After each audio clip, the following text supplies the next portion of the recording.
السلام عليكم ورحمة الله وبركاته.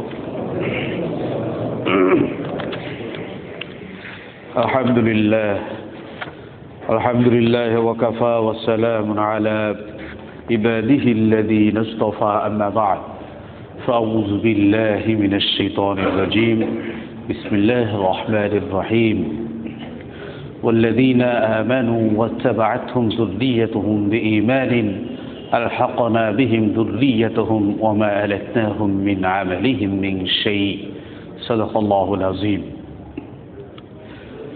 আলহামদুলিল্লাহ, আমরা আল্লাহ পাকের শুকর আদায় করছি, যিনি বড় দয়া করে অনুগ্রহ করে আল্লাহ তাআলার ঘর মসজিদে আগে ভাগে পৌঁছানোর সৌভাগ্য দিয়েছেন। আলহামদুলিল্লাহ।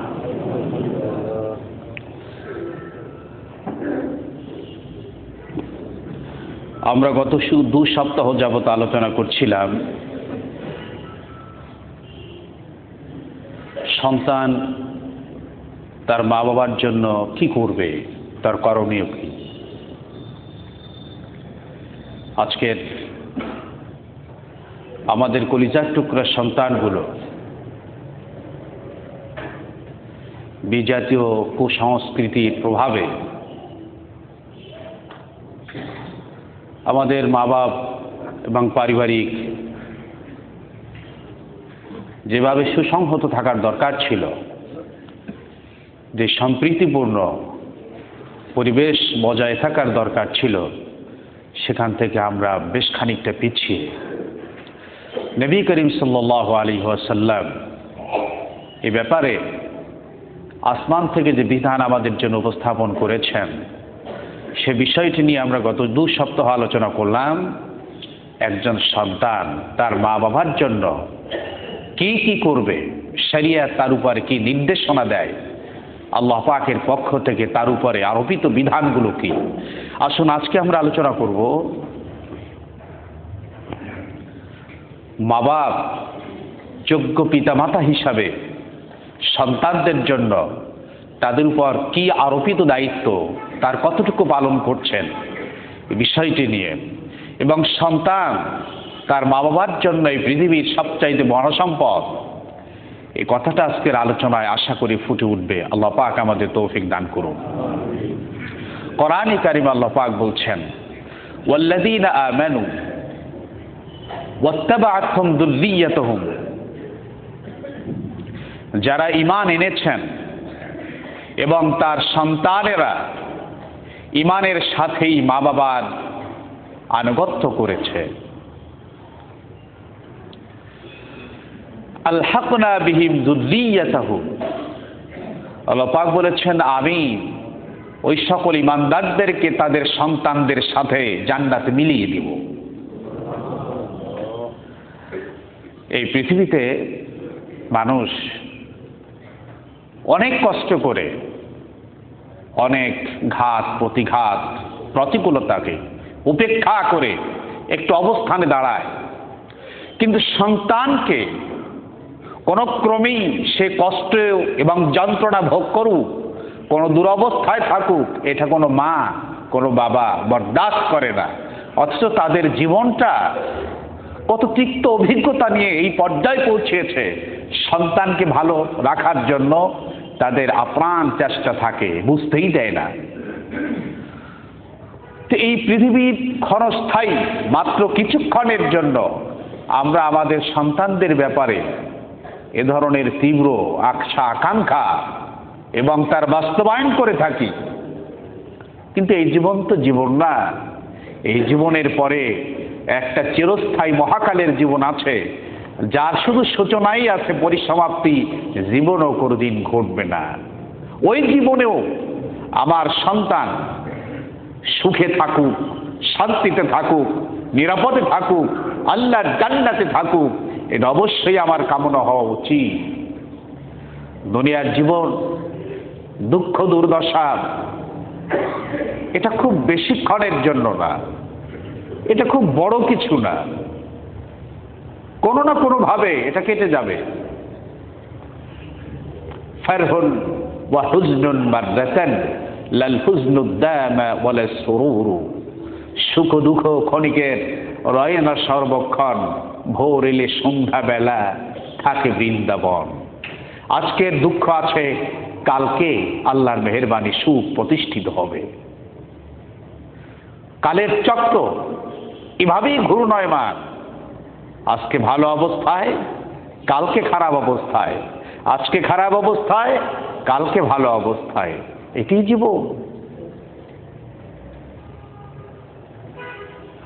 আল্লাহ সুবহানাহু ওয়া তাআলা কোরআন শরীফের মধ্যে বলেছেন, যে সকল সন্তানাদি ঈমানের শর্তে মা এবং বাবার আনুগত্য করে, মা বাবাও ঈমানদার, মা বাবাও আল্লাহওয়ালা, সন্তানকেও আল্লাহওয়ালা হিসাবে গড়ে তুলেছে, সন্তানকেও খাঁটি মুমিন হিসাবে গড়ে তুলেছে, সন্তানকেও চরিত্রবান হিসাবে গড়ে তুলেছে, তাহলে মা বাবার জন্য যেমন জান্নাতে জায়গা অবধারিত হবে, আল্লাহ মেহেরবানি করে সন্তানকেও জান্নাতে মা বাবার কাছে মিলাই দিলেন।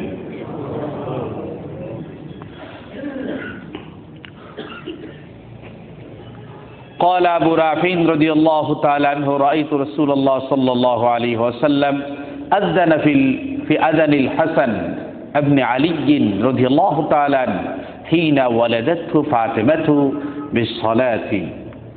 তিরমিজি শরীফ এবং আবু দাউদ শরীফের মধ্যে এসেছে,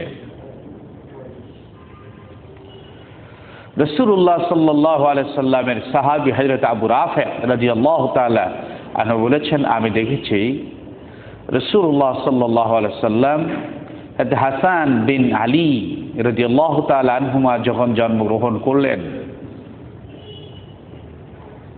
ফাতেমার কোলে যখন আসলেন,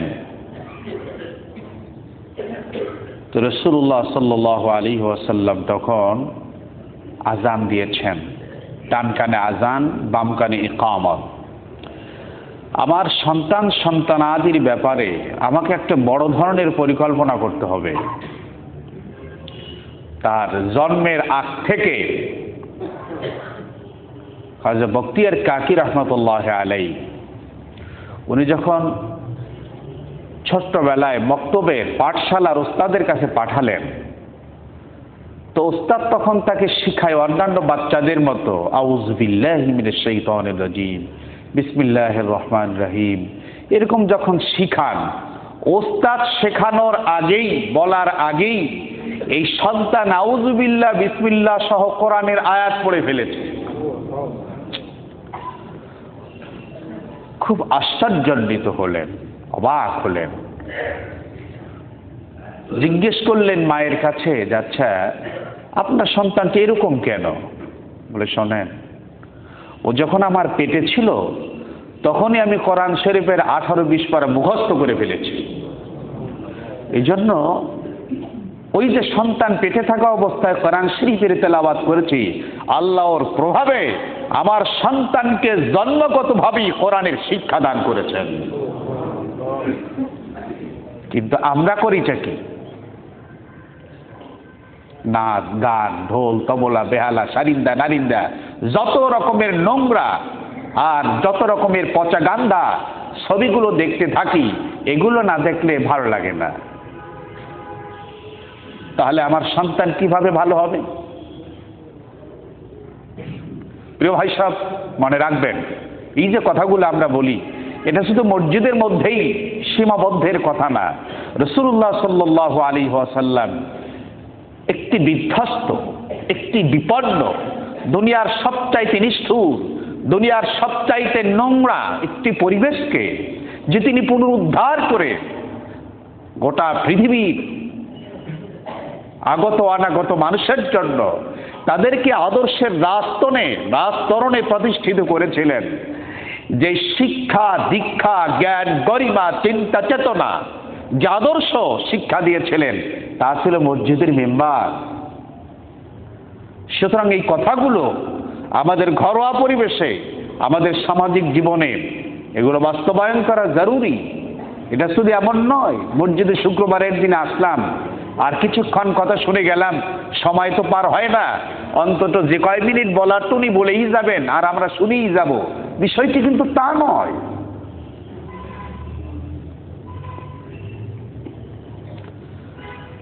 সন্তানের ব্যাপারে সন্তান মায়ের গর্ভে আসার থেকে নিয়ে আমাকে পরিকল্পনা করতে হবে এই সন্তান কিভাবে আল্লাহর ওলি হয়ে যায়, এই সন্তান কিভাবে আল্লাহওয়ালা হয়, এই সন্তান কিভাবে খাঁটি ইমানদার হয়, এই সন্তান কিভাবে নিখাত মুসলমান হয়। এই ব্যাপারে পিতামাতা হিসাবে, গার্ডিয়ান হিসাবে আমার খুব দায়িত্ব রয়েছে।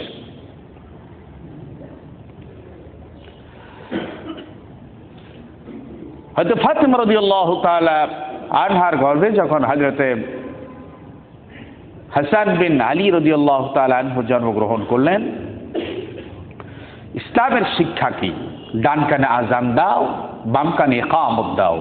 ও যখন পৃথিবীতে এসছে, আসার পরে ও যেন সর্বপ্রথম আল্লাহর মহত্ব, আল্লাহর শ্রেষ্ঠত্ব, আল্লাহ পাকের রুবুবিয়ত, আল্লাহ পাকের প্রচন্ড ক্ষমতার একটি ছোঁয়া ও যেন পেয়ে যায়। ওর কচি মেমোরিতে যেন আল্লাহর বড়ত্বের কথা প্রতিষ্ঠিত হয়ে যায়। এই জন্য ইসলাম বলে, তুমি তোমার সন্তানকে জন্মের পরেই ডান কানে আযান দাও, বাম কানে ইকামত দাও। তবে এই আযানের ইকামতের জন্য কোন ইমাম সাহেবকে বা কোনো মাওলানা সাহেবকে একেবারেই তার মাধ্যমেই করাতে হবে এমন কোনো জরুরি নয়। হ্যাঁ, যদি সম্ভব হয় ভালো কথা। তবে যিনি কাছে থাকবেন, মহিলা হোক পুরুষ হোক, তিনি ডান কানে আযানের শব্দগুলো দিবেন, বাম কানে ইকামতের শব্দগুলো দিবেন, মাশাআল্লাহ হয়ে যাবে।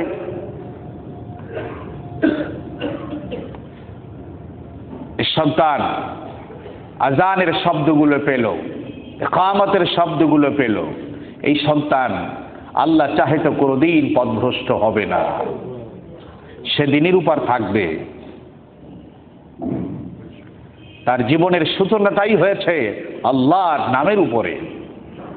অনেক সময় মাতৃসদনে, ক্লিনিক এবং হসপিটালগুলোতে অনেক সময় এই পরিবেশটা হয়ে ওঠে না। এজন্য আমাদের সচেষ্ট হওয়া উচিত, যেখানেই থাকি, যে পরিবেশেই থাকি, আমি মুসলিম হিসাবে আমার নিজস্ব যে স্বকীয়তা আছে এটাকে যেন বজায় রাখতে পারি। এজন্য পরিবেশ নিজেদের তৈরি করতে হবে। আল্লাহ তৌফিক দান করুন। وقال رسول الله صلى الله عليه وسلم إن أحب أسمائكم إلى الله عبد الله وعبد الرحمن। মুসলিম শরীফের হাদিস, রাসূলুল্লাহ সাল্লাল্লাহু আলাইহি ওয়াসাল্লাম বলেছেন, তোমাদের মধ্যে সবচাইতে উত্তম নাম আল্লাহ পাকের কাছে, উত্তম নাম হচ্ছে আব্দুল্লাহ এবং আব্দুর রহমান রাখা। দেখুন, মা বাপকে ইসলাম কি পরিমাণ সচেতন করে গড়ে তুলতে চায় যে তুমি তোমার সন্তানটির নাম রাখবে, কি নাম রাখবে? যে নামের কোনো অর্থ নাই এমন নাম রাখবে? অসম্ভব। এই নাম তো রাখতে পারো না। নাম হতে হবে অত্যন্ত অর্থবহ এবং কল্যাণধর্মী নাম হতে হবে, কারণ নামের একটি প্রভাব আছে। যাকে যে নামে ডাকবেন ওই নামের অর্থের একটি প্রভাব তার মধ্যে কাজ করবে। এই জন্য রাসূলুল্লাহ সাল্লাল্লাহু আলাইহি ওয়াসাল্লাম বলেছেন, নাম রাখতে হবে আল্লাহ পাকের নামের সাথে আব শব্দ যোগ করে। নবী রাসূলদের নামের সঙ্গে নাম রাখতে হয়, আল্লাহর ওলিদের নামের সাথে নাম রাখতে হয়, অর্থবোধক ভালো অর্থের নাম রাখতে হয়। নবী করিম সাল্লাল্লাহু আলাইহি ওয়াসাল্লাম বলেছেন, এক্ষেত্রে সবচাইতে আল্লাহ পাকের কাছে প্রিয় নাম হচ্ছে আব্দুল্লাহ এবং আব্দুর রহমান। মেয়েদের মধ্যে আমাতুল্লাহ, আল্লাহর বান্দি, আল্লাহ খুব খুশি হন। তবে এই নামটা খুব বিরল। আমাতুল্লাহ কারো নাম রাখা মেয়েদের ক্ষেত্রে খুব বিরল, অথচ এই নামটি আল্লাহ পাকের কাছে খুব প্রিয়। আল্লাহর বান্দি, আল্লাহর বান্দা। এ কারণে আমরা যখন আমাদের সন্তানদের নাম রাখবো তখন ভেবে চিনতে নবীদের নামের সাথে মিলায় রাখার চেষ্টা করি, সাহাবীদের নামের সাথে মিলায় রাখার চেষ্টা করি। আল্লাহ পাক যে সকল নাম পছন্দ করেন সে সকল নাম রাখার চেষ্টা করি। আব্দুল্লাহ এবং আব্দুর রহমান নাম রাখা আল্লাহ পাক খুশি হন। এখন আমরা একজনের নাম আব্দুর রহমান, আমরা রহমান বলে ডেকে থাকি, মাও ডাকে, বাপও ডাকে, সব মানুষরাও ডাকে। অর্থাৎ এটা খুব বড় ধরনের গুনাহ হয়। রহমান তো আল্লাহ, সে তো রহমানের বান্দা। রাজ্জাক তো আল্লাহ, সে তো রাজ্জাকের বান্দা। রহিম তো আল্লাহ, সে তো রহিমের বান্দা। এজন্য আব্দুল রাজ্জাক বলতে হবে, আব্দুর রহমান বলতে হবে, আব্দুল করিম বলতে হবে, আব্দুল সত্তার বলতে হবে। এই ধরনের নামের ক্ষেত্রে আমাদেরকে সুন্দর করে নামটাকে বিকৃত করব না। এর যেমন মানুষের কাছেও খারাপ, আল্লাহর কাছেও বড় খারাপ। আল্লাহ তৌফিক দান করুন। এই নাম রাখতে হয় সন্তান যখন জন্মগ্রহণ করে তার ৭ম দিনে। ধরেন কেউ জন্মগ্রহণ করছে শুক্রবারের দিন, তো তার নাম রাখতে হবে বৃহস্পতিবারের দিন। আরো কিছু কাজ আছে বৃহস্পতিবারের দিন, যে ৭ম দিনে আমরা কি কি করব, এটা মা বাবার জন্য দায়িত্ব। এটা কিন্তু ছোটখাটো বিষয় না। আমরা অনেক সময় বিষয়গুলোকে খুব হালকা মনে করি। না, আমাদের সন্তানদের বিষয়টি আমাদের খুব গুরুত্ব দেওয়া উচিত। আমারও উচিত, আপনারও উচিত। আমরা আমাদের বন্ধু বান্ধব এবং সামাজিক বিষয়গুলোকে খুব গুরুত্ব দেই, কিন্তু আমার ঘরের মধ্যে আমার সন্তানদের বিষয়গুলো আমি খুব গুরুত্ব কম দিয়ে থাকি। এটা ঠিক না। আনাস রাদিয়াল্লাহু তাআলা আনহু বলেছেন, রাসূলুল্লাহ সাল্লাল্লাহু আলাইহি ওয়াসাল্লামের মতো এত অনুগ্রহ, এত ভালোবাসা, এত সমৃদ্ধি আর এত দরদ তার পরিবারের লোকজনের প্রতি আমি কাউকে দেখি নাই। সন্তানদের প্রতি তার কি নজর ছিল! আমরা অনেক কিছুকে নজর দেই, কিন্তু আমার সন্তানের প্রতি নজর দেই না। এটা তো ঠিক না। এজন্য আমরা বাহিরের জগতে অনেক কিছু হয়ে গেলাম, কিন্তু আমার ছেলে সত্যিকার অর্থে মানুষ হলো না, লেখাপড়া শিখলো না, চরিত্র শিখলো না। আমার সন্তানকে নিয়ে আমার জেলখানায় যাওয়া লাগে, আমার সন্তানের জন্য আমার পালিয়ে বেড়ানো লাগে, আমার সন্তানের জন্য সমাজে লাঞ্ছিত হতে হয়। এজন্য সন্তান যদি দামি হয়, সেই সন্তানের জন্য দুনিয়াতে যেমন আমি দামি হব, সন্তান যদি চরিত্রবান হয়, ইমানদার হয়, এই সন্তানের জন্য আমি আল্লাহর কাছেও অনেক সম্মান পাবো, আল্লাহর জান্নাতে। وقال رسول الله صلى الله عليه وسلم من ولد له ولد فأحب أن ينسك عنه فلينسك عن الغلام শাতান মুকাফিআতান ওয়ানিল জারিয়াতি শাতুন। আবু দাউদ শরীফ এবং তিরমিজি শরীফের মধ্যে এসেছে, রাসূলুল্লাহ সাল্লাল্লাহু আলাইহি সাল্লাম বলেছেন, আল্লাহ পাক দয়া করে যাকে সন্তান দেন এবং সে যদি তাহনিক করার ইচ্ছা করে। তাহনিক কাকে বলে? শরীয়তের কিছু পরিভাষা, এটা আমি মুসলিম হিসাবে আমার জানাটা জরুরি। তাহনিক বলা হয় বাচ্চা জন্মের অল্প কিছু দিনের মধ্যে কোন বুজুর্গ, কোন আল্লাহওয়ালা, কোন মহান ব্যক্তি যাদের সাথে আল্লাহ সম্পর্ক ভালো, এরকম কোন হক্কানে ওলামায়ে কেরাম তাদের কিছু খেজুর তাদের মুখে লালা দিয়ে চিবিয়ে ওই সন্তানের মুখে লাগায় দেওয়া। এটা উদ্দেশ্য এই, সাহাবায়ে কেরাম রসুলের কাছে নিয়ে আসতেন, রাসূলুল্লাহ সাল্লাল্লাহু আলাইহি ওয়াসাল্লাম কিছু খেজুর চিবিয়ে, কিছু মিষ্টান্ন চিবিয়ে এগুলো সন্তানের মুখে লাগায় দিতেন। তো ওই আল্লাহওয়ালার ওই মুখের বরকতে আশা করা যায় যাতে করে এই সন্তানটিও আল্লাহওয়ালা হয়ে যায়। আমরা এটা করতে পারি। তাহনিক বলা হয় এটা শরীয়তে, এটা সুন্নাত। রাসূলুল্লাহ সাল্লাল্লাহু আলাইহি ওয়াসাল্লাম বলেছেন, আমাদের জীবনে আমার মা বাবা করছে কিনা আমরা তো জানি না, তবে আমাদের সন্তানাদি হলে, আমাদের অধীনস্থদের সন্তানাদি হলে আমরা যেন এই আমলগুলো করি। পারবো না ইনশাআল্লাহ? আল্লাহ আমাদের তৌফিক দান করেন। রাসূলুল্লাহ সাল্লাল্লাহু আলাইহি ওয়াসাল্লাম বলেছেন, ওটা হলো তাহানিক, একটা হলো তাহানিক, আরেকটি হচ্ছে আপনার গিয়ে আকিকা করা। আকিকা, আলহামদুলিল্লাহ আকিকার প্রচলন মুসলমানদের মধ্যে ব্যাপক হারে আছে, এটা আল্লাহ পাকের মেহেরবানি। পুরুষদের জন্য, ছেলে সন্তানের জন্য 2টো আকিকা এবং মেয়েদের জন্য 1টি। ছেলেদের জন্য 2টো খাসি অথবা বকরি, আর মেয়েদের জন্য 1টা বকরি বা 1টা খাসি। এগুলো দিতে হয়, এগুলো সুন্নাত। এগুলো হচ্ছে আপনার আমার সন্তানের রোগ ব্যাধি, আসমান জমিনি বালা মুসিবত এবং বিপর্যয় থেকে রক্ষার জন্য। এগুলো করতে হয়। বন্ধক থাকে সন্তান যতক্ষণ পর্যন্ত আকিকা না দেওয়া হয়। যখন আকিকা দেওয়া হয় আল্লাহ পাক তাকে বিপদ আপদ থেকে রক্ষা করেন। এই জন্য আমরা আকিকা করব। আকিকার দিন কখন? আকিকা করা সুন্নাত, আবার আকিকার জন্য বিশেষ ক্ষণ সুন্নাত। সেটা হচ্ছে যেমন সন্তান শুক্রবারে জন্মগ্রহণ করলেন, এই জন্মের বৃহস্পতিবারে তার একটি সুন্দর নাম রাখা, একটি আকিকা করে দেওয়া, তার মাথার চুল কেটে ওই পরিমাণ স্বর্ণ বা রূপার ওজন দিয়ে সৎকা করে দেওয়া যদি সম্ভব হয় এবং স্বাস্থ্যের যদি কোনো ক্ষতি না হয়, মাথাকে জাফরান দিয়ে রাঙিয়ে দেওয়া, এগুলো সুন্নাত মুস্তাহাব। এগুলো আল্লাহ আমাদের তৌফিক দান করেন। তাহলে সন্তানকে নিয়ে গার্ডিয়ানকে কতটা ভাবায় তুলছে ইসলাম বলে খুব পরিকল্পনা করো তোমার সন্তানদেরকে নিয়ে। আর জাবির রাদিয়াল্লাহু তাআলা قال قال رسول الله صلى الله عليه وسلم عكا عن الحسن والحسين وختنهما لسبعة أيام। বাইহাকি শরীফ এবং মাজমাউজ জাওয়াইদের মধ্যে এসেছে জাবির রাদিয়াল্লাহু তাআলা আনহুর হাদিস, রাসূলুল্লাহ সাল্লাল্লাহু আলাইহি ওয়াসাল্লাম বলেছেন হাসান এবং হুসাইন এর পক্ষ থেকে রাসূলুল্লাহ সাল্লাল্লাহু আলাইহি ওয়াসাল্লাম আকিকা করেছেন এবং রাসূলুল্লাহ সাল্লাল্লাহু আলাইহি ওয়াসাল্লাম সপ্তম দিনে তাদের খতনাও করেছেন। এটা যদি সম্ভব হয় করা ভালো, আর যদি সম্ভব না হয় পরে করলেও হবে, খতনা করাটাও সুন্নাত। وقال الله تبارك وتعالى والوالدات يرضعن أولادهن حولين كاملين لمن أراد أن يتم الرضاعة وعلى المولود له رزقهن وكسوتهن بالمعروف। আল্লাহ পাক বলেছেন সূরা বাকারায়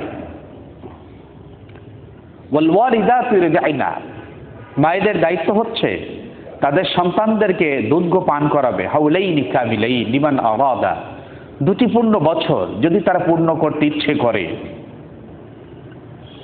ওয়ালাল মাউলুদি লাহু রিজকুহুন্না ওয়া কিসওয়াতুহুন্না বিল মারুফ, আর বাবার দায়িত্ব হচ্ছে,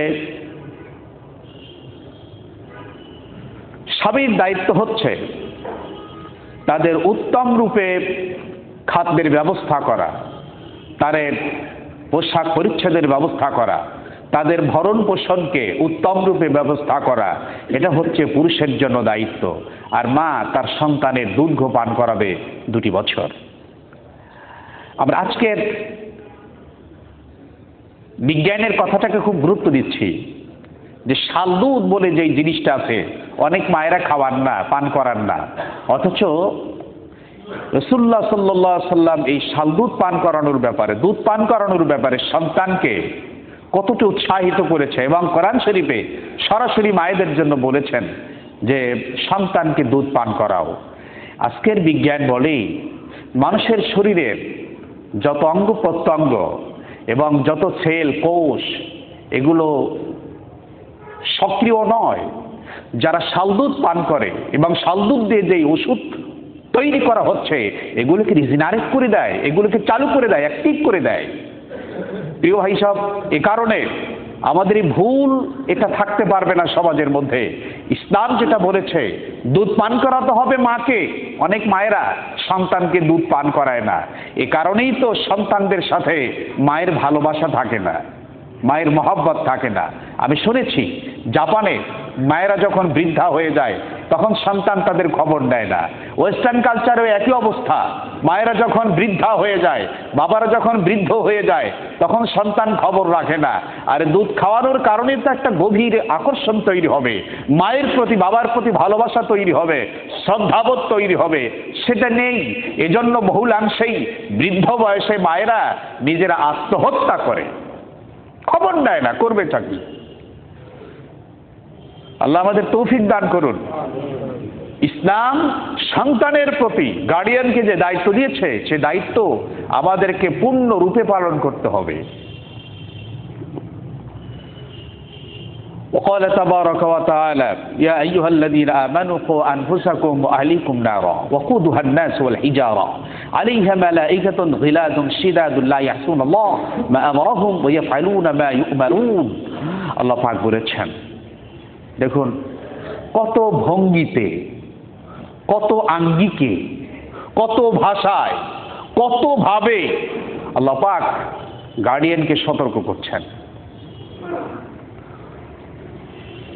সতর্ক করছেন, ইয়া আইয়ুহাল্লাযীনা আমানু, হে ঈমানদারেরা, যারা মুসলিম, যারা ঈমানদার, ভালো করে শোনো। কো আনফুসাকুম, তুমি নিজেকে জাহান্নামের আগুন থেকে বাঁচাও।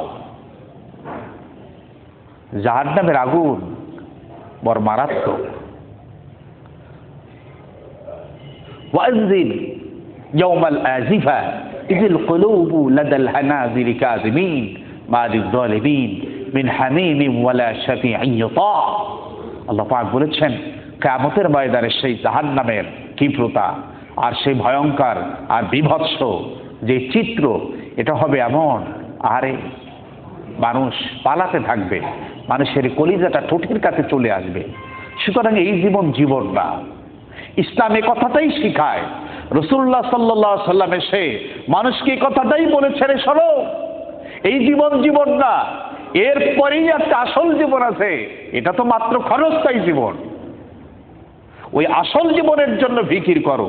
এই দুনিয়ার সুখ, শান্তি, সম্মান, সম্ভ্রম, ইজ্জত, এটা চিরস্থায়ী নয়। এখানে তুমি যেমনই থাকো, দিন কেটে যাবে, তোমার জীবন গুজরে যাবে, কিন্তু আসল জীবনের জন্য চিন্তা করো। কো আনফুসাকুম, তুমি নিজেকে জাহান্নামের আগুন থেকে বাঁচাও। ওয়া আহলিকুম নারা, তোমার সোনার মালিকদেরকে, তোমার কলিজার টুকরা সন্তান সন্তানাদিদেরকে, তোমার স্ত্রীকে, তোমার মা বাপকে, তোমার ভাই বোনকে, তোমার অধীনস্থদেরকে, তোমার পরিবারভুক্ত লোককে তুমি জাহান্নামের আগুন থেকে বাঁচাও। আবার পরিবার পরিজনকে আমাকে জাহান্নামের আগুন থেকে বাঁচাতে হলে কোরআন সুন্নাহর তো বিকল্প নাই। আমার সন্তানকে ধর্মীয় অনুশাসনের মধ্যে আমাকে গড়ে তুলতে হবে। দুনিয়ার রং তামাশা এটা একদিন খতম হয়ে যাবে, এই দুনিয়ায় একদিন আমাকে কাঁদাবে। সুতরাং আল্লাহ পাক বলছেন, কু আনফুসাকুম ওয়া আহলিকুম নারা, তুমি নিজেকে জাহান্নামের আগুন থেকে বাঁচাও। আল্লাহর হুকুম মানো, নবীর সুন্নাহ মানো। ওয়া আহলিকুম নারা, তোমার কলিজার টুকরা সন্তান খবরদার বিপদগামী যেন না হয়। খবরদার তোমার সন্তান বিপদগামী যেন না হয়। তোমার সন্তানদের ব্যাপারে খুব সচেতন হও, খুব সাবধান হও, তাদেরকে কোরআনের শিক্ষা দাও। আপনার ছেলে ডাক্তার হবে, ইঞ্জিনিয়ার হবে, বড় অফিসার হবে, সারা দুনিয়ার নাম যশ খ্যাতি অর্জন করবে, ইসলাম অবশ্যই চায়। ইবনে সিনা তো মুসলমানেরই সন্তান, কথা ঠিক কি না? এরকম আমাদের বড় যারা আছেন, গোটা দুনিয়াকে যারা কাঁপাইছেন, এরা মুসলমানের সন্তান, কোনো অসুবিধা নাই। কিন্তু তার ভেতরে যদি আল্লাহর দ্বীন থাকে, আল্লাহর কোরআন থাকে, ধর্মীয় অনুশাসন থাকে, সারা দুনিয়ায় নেতৃত্ব দেবে, এটা মুসলমান চায়। মুসলমান তো পরাভূত হয় না, মুসলমান তো মাথা উঁচু করে দাঁড়ায়। তার নৈতিকতা, তার আদর্শ, ধর্মীয় অনুশাসন নিয়েই সারা জীবন সে সম্মানের সাথে থাকবে। ইসলাম এটাই কামনা করে। মুহতারাম হাজিরিন, এই জন্য আল্লাহ পাক বলছেন, কো আনফুসাকুম ওয়া আহলিকুম নারা, আমার সন্তানকে জাহান্নামের আগুন থেকে বাঁচানোর জন্য আমাকে এই সন্তানের প্রতি খুব যত্নশীল হতে হবে। এই সন্তান নামাজ পড়লো কিনা এই খবর আমার নিতে হবে। এই সন্তান ঠিক মতো রোজা রাখলো কিনা এই খবর আমার নিতে হবে। এই সন্তান সময়টাকে কোন কোন জায়গায় ব্যবহার করছে, সেটা কি গুনাহের কাজে ব্যবহার করলো না নেকির কাজে ব্যবহার করলো, এই খবর আমাকে নিতে হবে। আমার সন্তানকে ছোটবেলার থেকেই যখন সে পড়াশোনা শুরু করবে, তখন দায়িত্ব হচ্ছে আমি একজন বাবা হিসাবে, আমি একজন মা হিসাবে আমাদের বড় বড় বুজুর্গানে দিন আল্লাহওয়ালাদের জীবন ইতিহাস তার সামনে তুলে ধরা, আলোচনা করা, ফ্যামিলি মিটিং করা, তালিম করা, এবং আল্লাহওয়ালাদের বই পুস্তক তাদেরকে দেওয়া যে বাবা আজকে 5 পৃষ্ঠা কিন্তু তুমি পড়ে আমাকে শোনাবে তুমি কি বুঝলে, আজকে 1 পৃষ্ঠা তুমি পড়ে আমাকে শোনাবে। এই 2 মাসের মধ্যে তুমি একটি বই পড়বে, আল্লাহওয়ালাদের বই, এরপরে আমি জিজ্ঞেস করব তুমি সব জায়গায় বুঝছো কিনা। একটা পরীক্ষা কিন্তু হবে, পরীক্ষা উত্তীর্ণ তো হলে তোমাকে এইটা দেওয়া হবে, পুরস্কার ঘোষণা করতে হবে। এইভাবে করে আল্লাহওয়ালাদের জীবন ইতিহাস তাদেরকে পড়ানোর জন্য অভ্যস্ত করতে হবে।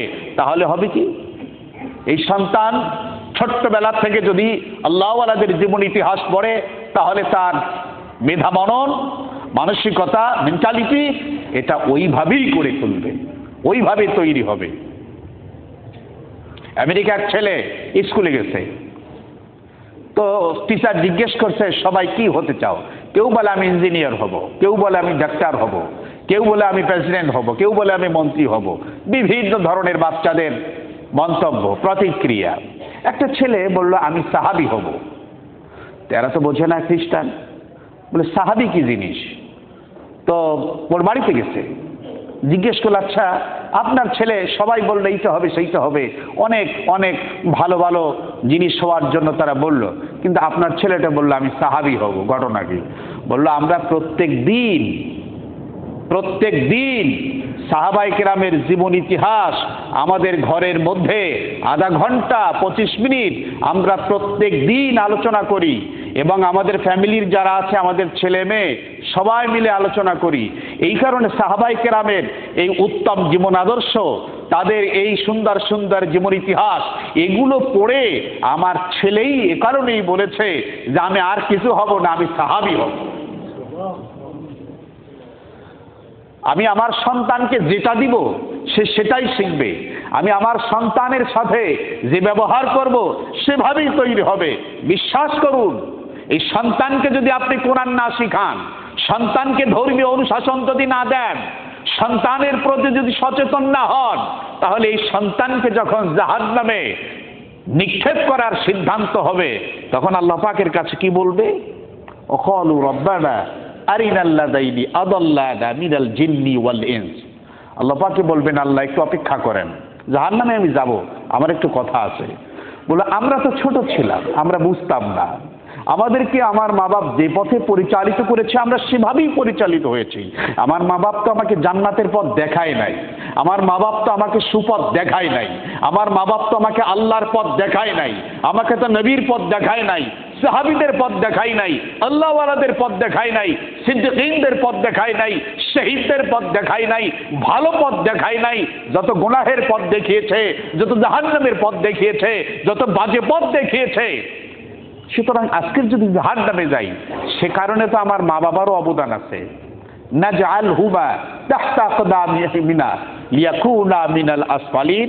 ওদেরকে পায়ের নিচে এনে দাও, ওদিন মানুষের কলিজার ভেতর থেকে মায়া মহব্বত একেবারেই ঝেড়ে পড়ে যাবে, কারো মহব্বত থাকবে না। মা বাপকে আনবে, লাথি মেরে জাহান্নামে ফেলে দেবে, এরপরে সন্তান জাহান্নামে যাবে। প্রিয় ভাই সব, আমাদের খুব সচেতন হতে হবে। এই সন্তান দুনিয়াতে আমার যেমন সম্মানের কারণ, আখেরাতেও সম্মানের কারণ। দুনিয়াতে সন্তান যেমন অপমানের কারণ, আখেরাতেও সন্তান অপমানের কারণ হয়ে দাঁড়াবে। এজন্য গার্ডিয়ান হিসাবে আমাদের দায়িত্ব, আল্লাহ বড় করুণা করে দয়া করে আমাদের যাদেরকে সন্তান আদি দান করেছেন, আমাদের উচিত আমাদেরকে আরেকটু ভাবা, আরেকটু সচেতন হওয়া, সন্তানদের ব্যাপারে আরো বেশি সিরিয়াস হওয়া। আমরা সব ব্যাপারে খুব বুঝি, কিন্তু সন্তানদের ব্যাপারে খবর নাই না। এই গাফলাতে আমারও আছে। আল্লাহ আমাদের সকলকে তৌফিক দান করুন। সুন্নাত পড়ে না।